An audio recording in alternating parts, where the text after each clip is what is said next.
I'm really excited to be here today, everyone, and hopefully that as we walk through today, we'll find some good practice in these act-based skills. I was joking with the group before we all came in that as a parent of young kiddos that are sick right now, I've had to use all my psych flex skills today and running on a little sleep. Well, I wanted to introduce myself before we got started with any of the content. My name's Ty Aller. I'm a research assistant professor here at Utah State University in the Department of Human Development and Family Science. My position's actually housed, though, at the IDRPP, and I lead the group of Center for Mental Health Promotion, which is basically just a group of projects that focus on improving mental health and well-being within the disability community. I'm also a 2026, 2027 Alzheimer's and Dementia Research or Research Center research affiliate. Holy cow, these acronyms we all come up with. I have to like really be on my game to get them. Sorry. What that means is I am currently funded by the ADRC to run a research project. My research project is looking at single session interventions, so online interventions that can be delivered in as little as 30 to 45 minutes in asynchronous models to family caregivers of individuals with dementia. I do a little bit of other things too with research here at the IDRPP, but basically all of my projects focus on improving well-being for individuals in the disability community through the use of ACT and other mental health supports. On that same note, I'm also a licensed marriage and family therapist in the state of Utah. I own and operate a private practice in Providence, Utah, where I see mostly folks in the disability community. I've had the opportunity to work with family caregivers of individuals with dementia. I've had the opportunity to work with other family caregivers of individuals with disabilities, which share many common elements of family caregivers. And I also work with a lot of folks in the medical world and healthcare providers or paid caregivers. Really excited every time I get to meet with groups like y'all because y'all are the ones on the front lines doing the hard work. And I think without y'all, many of the folks that we're supporting don't get that support. So I really do try to bring my A game and hopefully give you guys something that's useful that you can take back to your workplaces that maybe help improve your quality of life or those around you.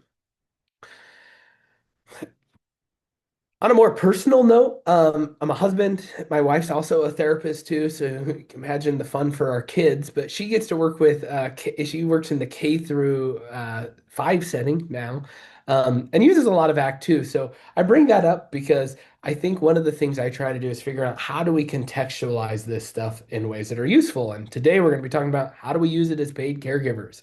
Britt's actually helped me think through that a lot as she's newer in her career and navigating a lot of that new stress was helpful hearing her perspective on some of these burnout pieces we've talked about. And as I mentioned earlier, I'm a dad of two young girls. I'll use examples of that throughout today of how we use these ACT skills to be more flexible with our stress that we can't get rid of. And by can't get rid of, I mean I can't get rid of my kiddos. I've got to find ways to work with them more flexibly to improve my well-being.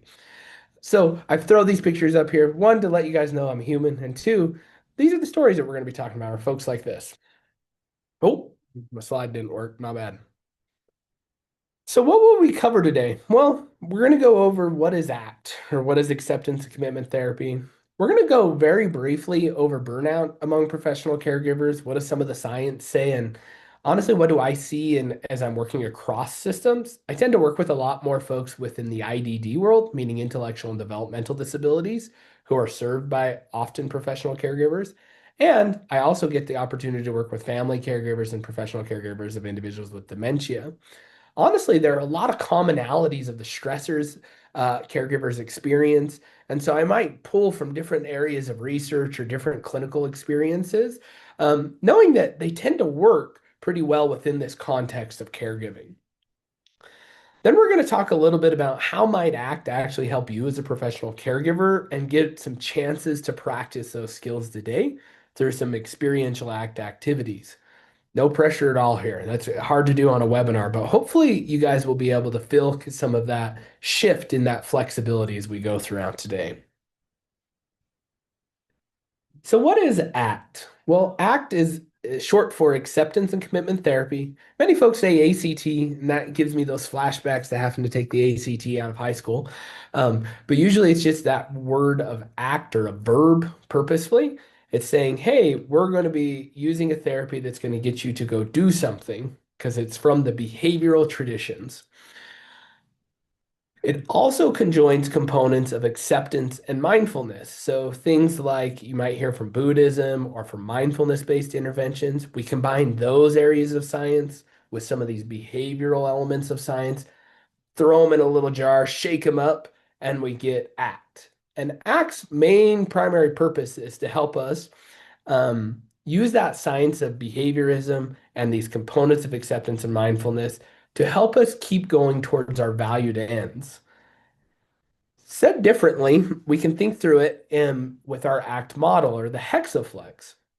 These six pivots, acceptance, cognitive diffusion, being present, self as context, values, and commitment or committed action, are the common moves we might use in ACT or the skills that we might give someone to help manage burnout, manage mental health concerns, manage chronic health conditions, to all improve well being.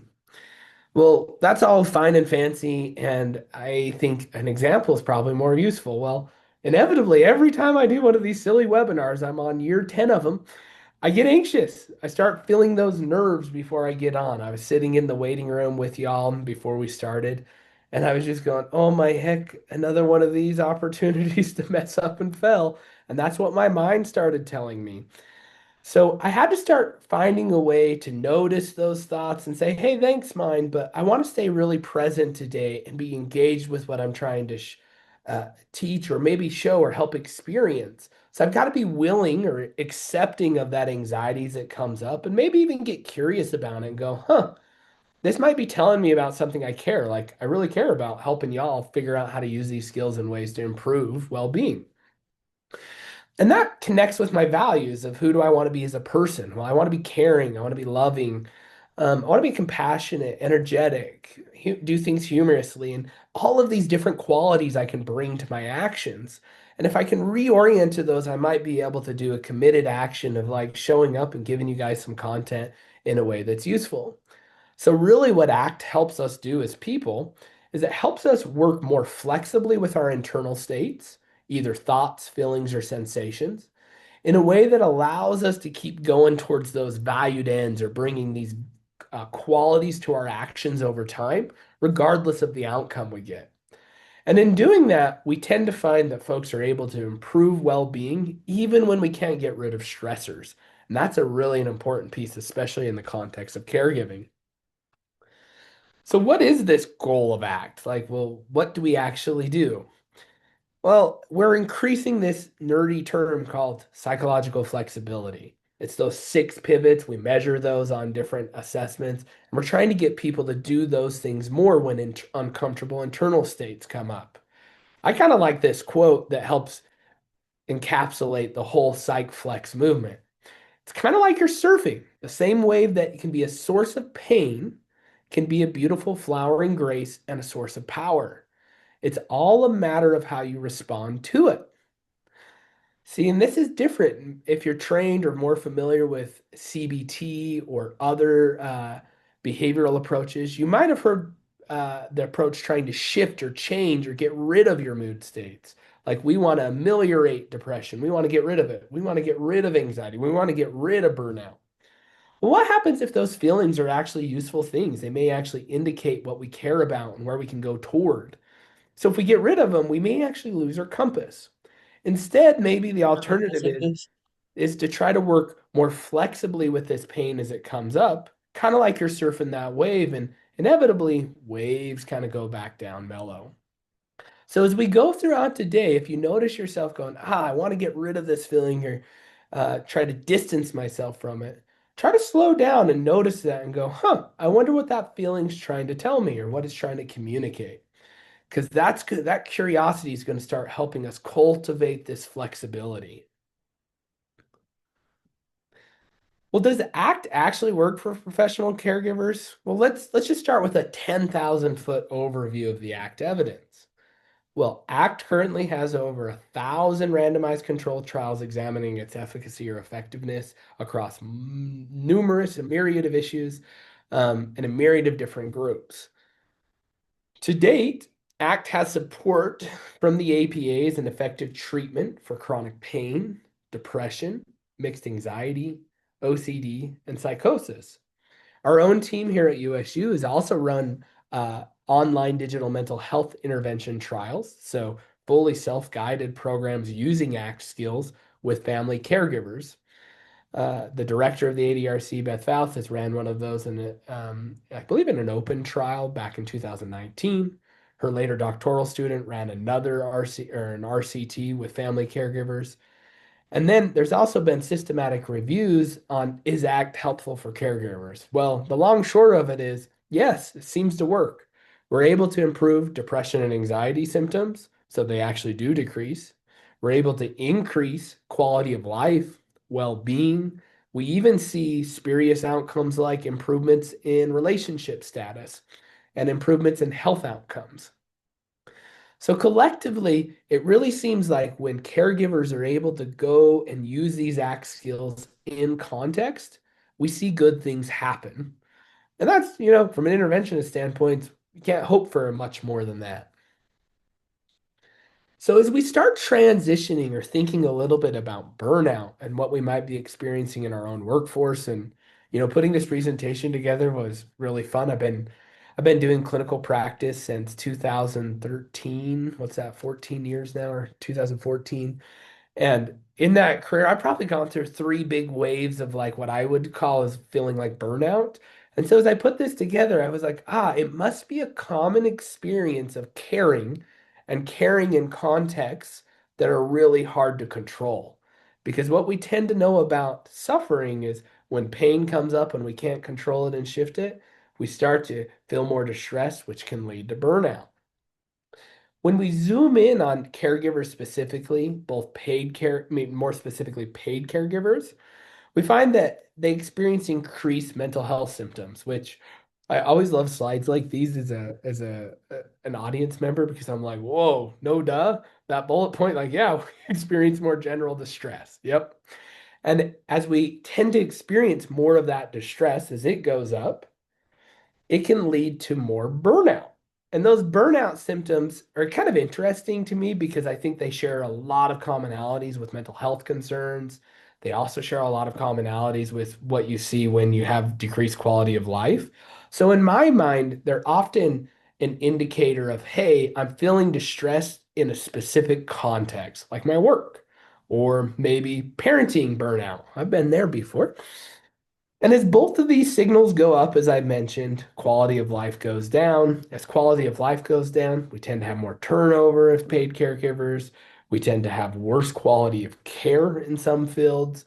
So, really, what we're hoping to see is we can start using some of these skills to support more of the workforce to be able to provide services over time that improves outcomes for individuals with dementia and makes it easier to keep doing the jobs. As we start thinking more about that burnout, I was trying to think of like, well, what does this remind me of? And I think burnout is kind of like a healing scab. As a kid, I spent a lot of time skateboarding, and it was fun. I was walking around before this presentation thinking, yeah, at 13, I remember for Christmas, I went and I opened my very first complete skate set. It was snowy outside, but I didn't care. I ran out there and jumped on it. Was on a road, my childhood roam, and it was rock chip based. And what did I do? I hit rock, got wheel bite, instantly fell down and skinned that arm. What's really interesting though is in that moment I jumped back up. I had a lot of care. I was brand new to the field of skateboarding. I was stoked. I wanted to keep riding it. Well, that arm was bleeding and had blood down my arm, and that scab was there. Well, as I kept learning how to skateboard, I kept running into two basic issues. Well, one was a lot of the resources around me or the environments. For instance, I lived in Hiram, Utah, a smaller town up here in northern Utah. We didn't have a lot of skateboarding infrastructure back then. Now it's actually really cool. There's like five skate parks in our valley. When I was growing up, there was one, and it was in Logan, and I couldn't drive. So I had all of these resource demands of like not good road to ride on. You'd get kicked out. You'd even get ticketed from skateboarding at some spots. And it would cause a lot of stress about wanting to, improve. I was really committed. I had a value of wanting to improve. Well, then there were these personal skills I didn't know how to do. I wasn't that athletically gifted, and I wasn't really uh, had good hand-eye coordination, especially foot kick coordination when you're kicking a skateboard down or trying to do a kickflip. And those things were frustrating. It made me keep falling down and getting hurt. Well, there were these environmental pieces I could never change, and they got really stressful. And as I kept struggling with my own stuff of learning as an individual, it's like I kept trying to scratch off that scab. Every time I'd go out in the skate to skateboard, I'd re-aggravate it and it would scratch off, and I'd start bleeding again, and it would fester. And very similar to that, I think many of us, when we're in that caregiving context, we're struggling up against a lot of environmental stressors we have no control over, whether it be resource management allocation, whether it be just an amount of hours you're getting paid enough, whether it be different policies that are in place. And then there are even individual things we're having as providers. We may not have the most experience working with individuals with dementia or their caregivers. We may not fully know what's a behavioral and psychological symptom of dementia and how to work more flexibly with that. And in doing so, it's going to bring up a lot of uncomfortable feelings that we have to work through every single day we're doing our job. And it's almost like if we're not working with those flexibly, we're scratching that scar off every day. And as the care was there at the beginning, it might start to dissipate a little bit because our focus goes to that scab and how it hurts. And slowly over time, we might build burnout. Well, interestingly, there is an alternative to trying to control that scab growing, and it's trying to be more willing to experience our internal experiences as they come and as they go. We've seen this a lot actually in time, and I want to show you guys some examples and hopefully help you experience that flexibility I've been talking about. Because every single person I've ever worked with in therapy has naturally done this before they've met me.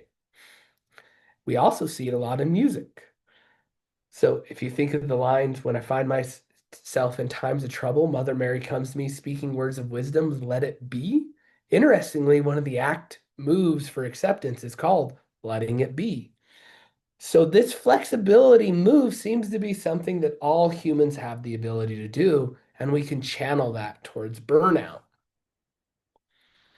Before we get into actually working with it, though, I want to try to invite you all to try to experience what that flexibility might feel and look like. So, for about the next 8 minutes or so, we're going to slowly go through an activity that will hopefully help you guys experience that flexibility in the context of your work. So if you haven't already, maybe orient yourself to this cute little picture of my daughter sitting on a statue. It's a good memory trigger for me. She's much older in this now too. Um, but this memory trigger, I guess what I'm saying is like get yourself comfortable, maybe put both your feet on the ground, maybe dim the lights if that's comfortable for you, and just kind of really invite yourself to be here in the present. The first thing I'm going to have you do as we're all sitting here is I want you to think of a time at work in your role, hopefully as a caregiver or whatever your role might be. And I want you to think of a time that was really freaking hard at work and that you found like was a really big struggle, but at the end of it, you came out and you went, I was proud of how I responded. I was really proud of me and how I showed up. Take a minute and just reflect on that. I'm going to pause for here for about a minute. Try to think of that time that was very hard and you showed up in a way you were proud and try to invite that experience back of like, what was that like?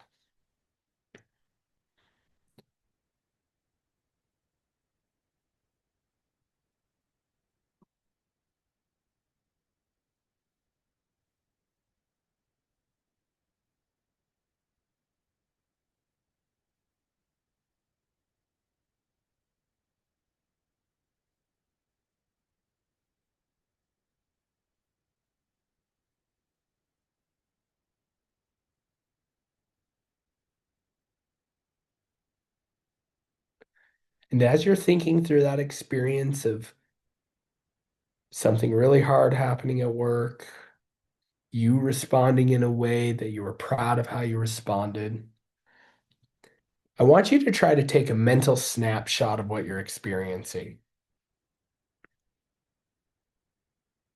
That snapshot could include like your internal experiences, what were you feeling, maybe what you were thinking.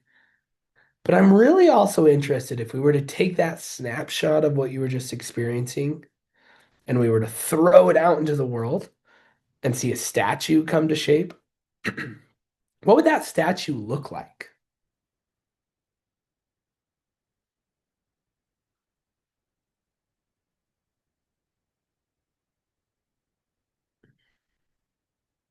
So reflecting on that internal experience, taking a snapshot, then being like, man, maybe I've become a sculptor and I'm going to sculpt myself now. What would I see? Go ahead and write that down.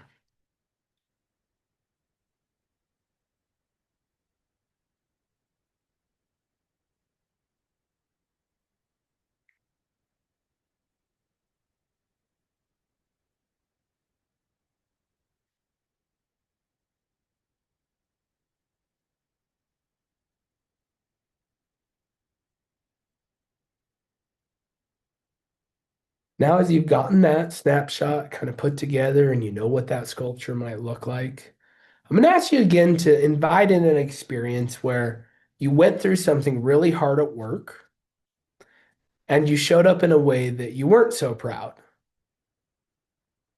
You weren't proud of how you responded to that. And it was really hard.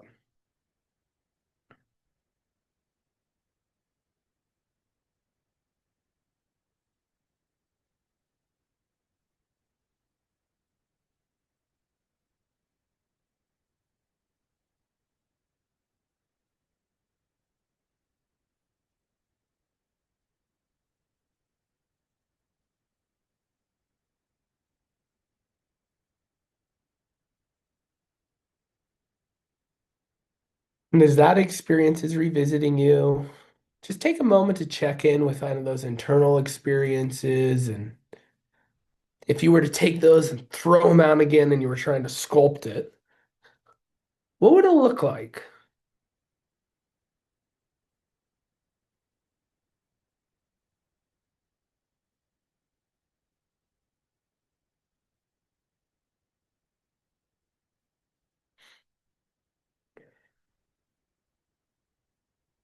Now, I'm assuming you've done both of those, and I want to just provide maybe an insight or a curiosity, as I can't unmute all of you and read through all of the chat.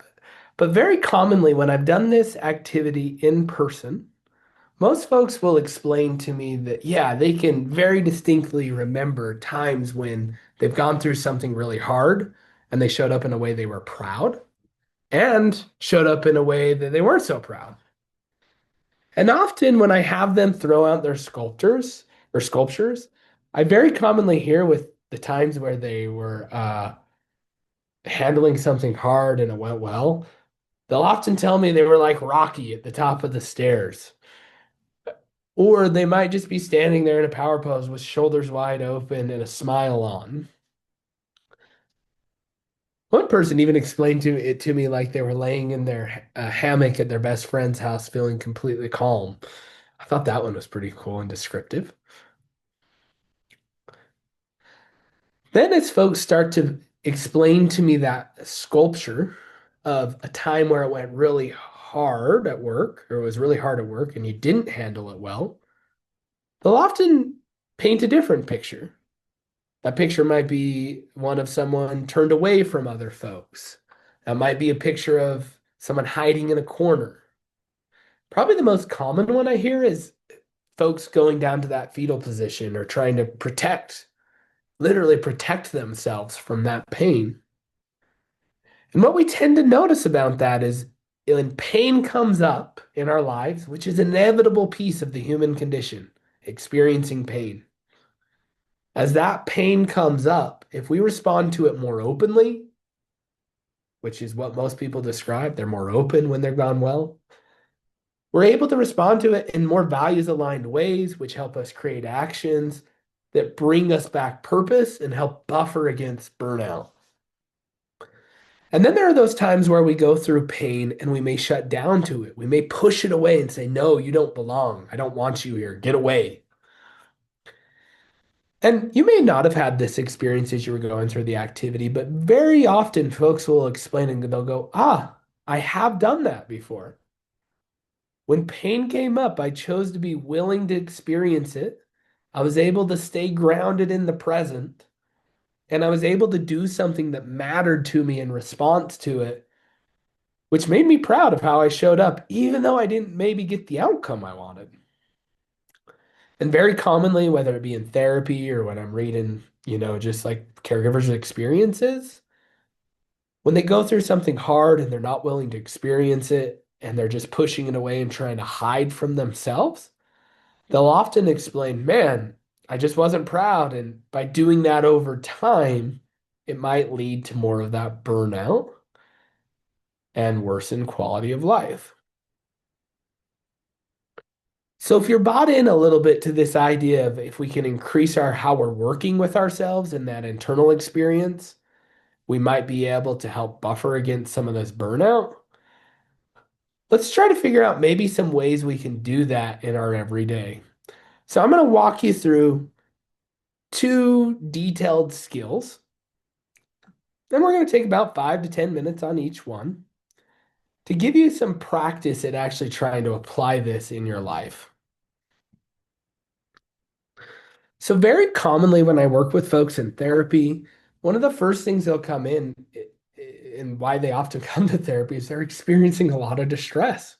Quality of life's going down. They're feeling burnt out from their roles. I mentioned at the beginning, I get the opportunity to work with quite a few healthcare providers throughout my career, and the struggles are often pretty similar.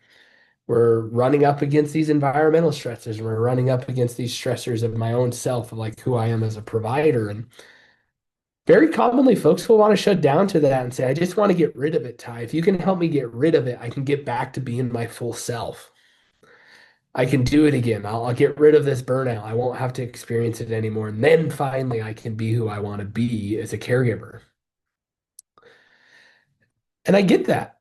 Like I think that's like one of the most human things to ever experience is like we want to get rid of pain and kind of try to control it and say, hey, I can't do this. Not now. But what happens that if when we do that, we're actually sending away our care? So there's this idea that what happens if two sides of the same coin are pain and care?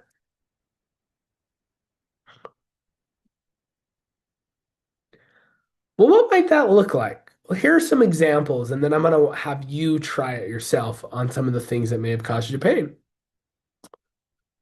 So the first one, a common thing I hear, especially amongst folks in the disability space, which is a little different than this group, is that, hey, we don't have the resources to serve everyone that needs help. And that causes people a lot of pain. Myself too. I hate having to refer folks over. Well, no, I don't hate it. It's just like sad when we don't have somewhere to refer folks or like help them get connected to the services. And it feels really frustrating. Like, man, I'm doing all of this work and it's still not enough. There's just not enough resources. And there have been times in my own work where I've tried to shut that down. I'm like, well, you can't do anything about it. Just ignore it. Can't do anything about it. Just ignore it. And I've noticed the more that I shut that lid down, I become more disconnected with the care. And I deeply care that people get the care that they need when they need it. It's often why I got into this field. I'm a big believer in increasing access to mental health resources and helping people get that care that they may need. But that pain was what was giving me the signal. It was saying, hey, Ty, there's a problem here. It hurts really bad. And if my mind would have said, nope, I won't feel it, I won't experience it, I would have forgotten what I cared about, which is what helps guide me in my actions, especially when I'm feeling burnt out. So I want you guys to take a minute here, and I want you to just write down maybe one thought or experience that you've had in your caregiving role that's caused pain. Here's another one that I came up with. So it's hard to get consistent support as not everyone is educated on what is needed and there aren't enough providers to do it. So this is another one of those environmental things where, man, we don't have a lot of control over, and it's so frustrating when there's not the right type of care, right type of services there. And I can get really frustrated and try to change that and try to fight it and be like, oh, I'm going to shift it. And I think advocacy can help. And If I always approach that pain with a you don't belong, I don't want you here, I'm going to start getting disconnected from what I care about, which is I value having support and a team to help support others. So the two sides of the same coin may be that our pain, if we flip it over to the other side, might actually remind us of what we most deeply care about, or those values or qualities we like bringing to our actions. And that coin's really going to help us by that compass of where are we going to go? How are we going to guide these actions over time to create patterns that bring purpose? Because we know when we do that, mental health symptoms tend to go down, quality of life tends to go up, and burnout tends to go down. So here's another one. So the person has changed. So this, I found a qualitative article of family caregivers was one, and then I found another one of paid caregivers. And the experiences were so similar. The person's change is what they're reporting, and I don't know them anymore. I don't feel like I can care. It just hurts. And I've heard this in therapy too. And I actually remember going through this when I was living with my grandpa as he was diagnosed with dementia. And it felt like that grief, the pain was there. I didn't want to feel, I don't even want to feel it. And I actually very much remember the time when my wife looked over at me and she said, Ty, that pain you're pushing away is that love or care for your grandpa. I'm almost crying thinking about it because it was that pain that was there, seeing him shift. And it was saying, oh, something's changed. This person matters. Well, it was I care about those that I help and I value authentic connection with those I help. And in this case, like what I'm giving you was actually a lived experience of it. And I remember being able to go and connect with my grandpa. And even though it had shifted and changed, I was able to connect with that care that I'd felt for with him for so long. And it opened me back up. I went, this is why we do what we're doing. I was connecting with the care again. Another one, I'm limited with my private time. I can barely do anything for me. This is very common amongst both family caregivers and paid caregivers that I've heard across all helping sciences is, hey, I just don't feel like I can do anything for me because there's always so much work. Well, what does that also tell us? That pain saying I value self-care. So we need to start putting actions toward it. So I want you guys to just take, 2 minutes, and I want you to try to write down maybe two or three things that might be causing you pain. Not hopefully, but like hopefully we can think about it in the caregiving context, but it could be any piece of life. I want you to write those pain pieces down, and then I want you to take a second and try to get curious on what is it telling you you care about.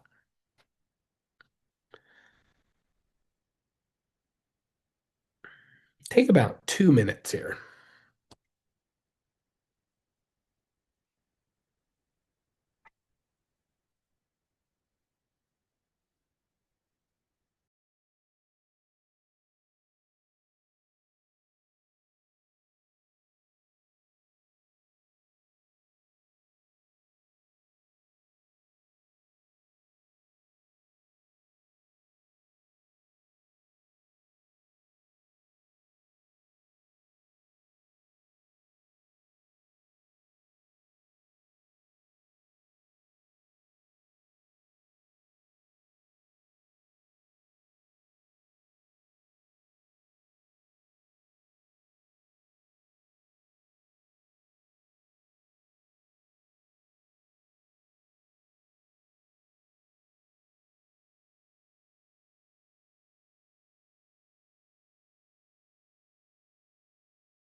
As you're finishing up exploring that, or maybe trying to get more open or curious and more willing to experience some of those moods, you might start to go, well, great, Ty. Do you want me to just sit here with it all the time? At least that's what the folks in therapy tell me most commonly are like, great. So I'm just supposed to sit here and feel the pain and then do nothing with it? Well, I'm like, no, actually being more open with that pain so that we can be more aware of where our care is gives us a compass. So as you'll see on this care side, I value self-care. I value bringing qualities to my actions, like being compassionate, being caring, being consistent, being loving in my own self-care. That'll help me go do more things that I care about. And if I know what I care about, it gives me that compass to then guide my actions. And even if I'm not going to a destination, because it's all a journey, I'm able to start making patterns over time that grow things that bring me purpose, which help us when we're burnt out because we're like, oh no, I don't want to deal with this. I don't have any purpose. I'm often feeling disconnected and I don't want to experience it anymore. And so by reopening us back up to those experiences and then starting to get curious, we might be able to more flexibly work with those moods. And as that flexibility comes, we're able to start taking our actions now in ways that are more useful for us to build well-being. In my mind, it honestly is a lot like gardening. Here's a picture of my grandpa's garden in the spring of last year, right about this time. It was a little bit before this, I think. And this garden's actually when I grew up with my grandpa and my grandma watched me every summer and had me after school every day. So I was over here and I've lived and learned how to grow plants right here in this field. And what I find so amazing is that each plant needs something a little bit different. And that's very much like my life, is every area of my life needs something different, whether it be at work or in family or in my personal like pursuits. And each is going to take consistency over time, a lot of experimenting and failure, and really just a lot of care going into it, even if we don't get the outcome that we want. We're also going to experience things we can't change. For instance, my soil at my house is nowhere near as good as grandpa's soil that he's been tending for 40 years. In fact, my clay really sucks and it really frustrates me. So I have to find how am I going to work flexibly with that? But if I'm able to do that and keep responding consistently over time, which Grandpa has done with his garden for years, I might be able to start cultivating fruit that's going to bring me a lot of purpose over time. So now that we know what our care is, we can start bringing those qualities to actions to help us guide us through burnout. So, how do we actually do this? Well, we start taking a step towards your values. So, on that care that you guys just found with your two sides coin, I want you to take about 2 minutes and I want you to think, like, okay, so of these things I care about or these things I value, what are maybe some of the qualities that help me align with that value?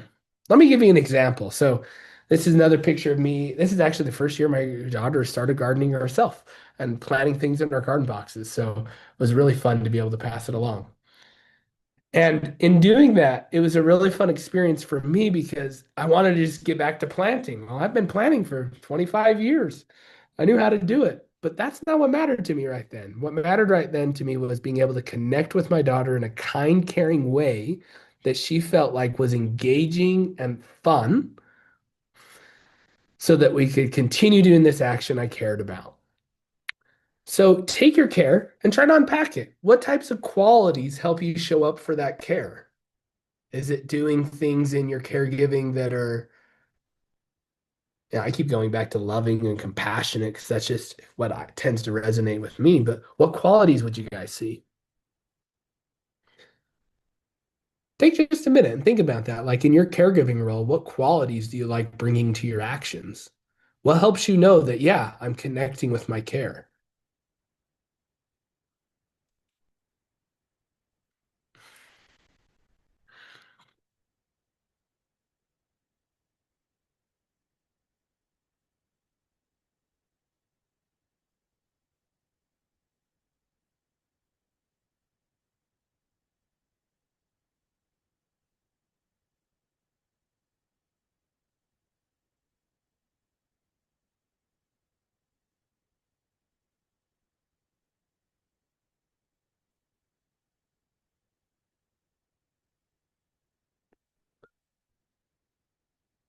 As you start to identify maybe one or two qualities, you might start thinking, okay, Am I doing that in my caregiving right now or in my work role? Am I connecting with those qualities each day? Or maybe I've gotten disconnected and a little bit distance from what my care is. And maybe that is actually what's contributing somewhat to the burnout. I know there are all these other stressors and these pieces that really we can't shift and are going to be consistent stressors on us. But what happens if there are things, if I could start connecting with my care again and then aligning actions that could bring me back some of that purpose to buffer against that? So I want you to think now that you have one of those qualities, and I'd go, huh, what's one way I could show up for this quality today in my work? And in fact, I think some of the most helpful ways of thinking of that is thinking of the smallest ways you can do it. In one of the act trainings I found really meaningful for me, one of the trainers said, we want to help people find something that they're 90% likely to do each day. So our minds might even tell us, hey, if we do that, it's not going to change anything for me. And you're probably right. One workout or one little action isn't going to change things, but one action consistently over time for months or years will have big impacts. So take just a moment now that you have those qualities, and I want you to try to write down a single action you could take today, tomorrow, or maybe your next shift. Take just a minute here and think of that.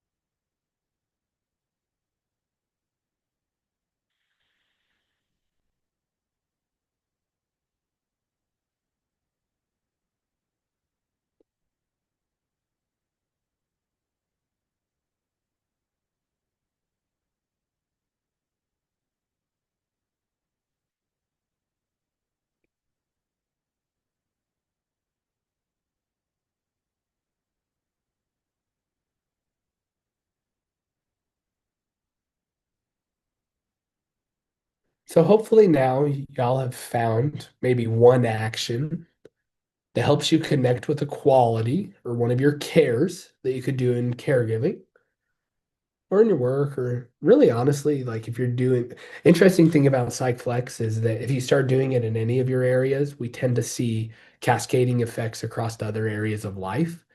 So while we're talking about burnout and dealing with the burnout of family caregiving, I often try to have people start these steps in areas that feel really low stress or low risk so that we can go get some practice.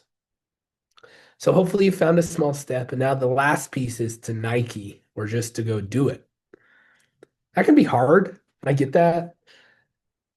One of the things that can be helpful, though, is to actually make a commitment out loud to someone. So for those of you that are willing, I think there's about 32 folks out there. I would love for y'all to throw in what is the thing you're going to go do that helps you move closer to your care? And make that commitment here today and to try to go do it. And remember, we want it to be 90% likely to actually happen because that's going to be what helps us grow patterns over time. And so going back to this gardening picture, as I mentioned, is I was trying to teach the daughter about the pH levels of freaking soil, like she was going to pay attention to that. And my wife gave me the look she always gives me of Ty, come on now. And I went, well, what actually matters? Well, what mattered was my daughter feeling the soil and feeling how fun it was to be with her family. And so instead, I said, yeah, plant them where you want to plant them and how you want to plant them, and we'll see what happens. I had to be flexible because right then my value was caring and connecting with my kiddo. And then I had to speak it out loud and just do it. I actually wrote it on my calendar of when we were going to plant and made sure that the whole family knew so we could have a connected activity. And the idea is that over time, if we're able to stay more open and flexible with our internal states, we're able to do more consistent actions towards what we care about that then grow these patterns that help us buffer against the stress that we can't get rid of.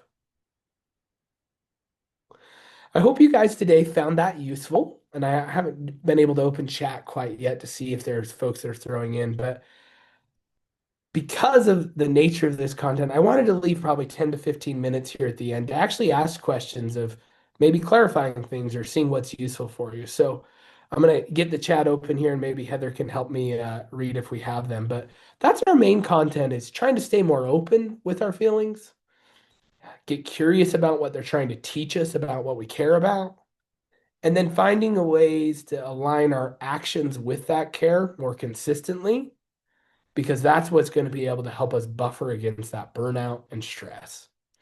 Thanks everyone for your time, and hopefully it was useful.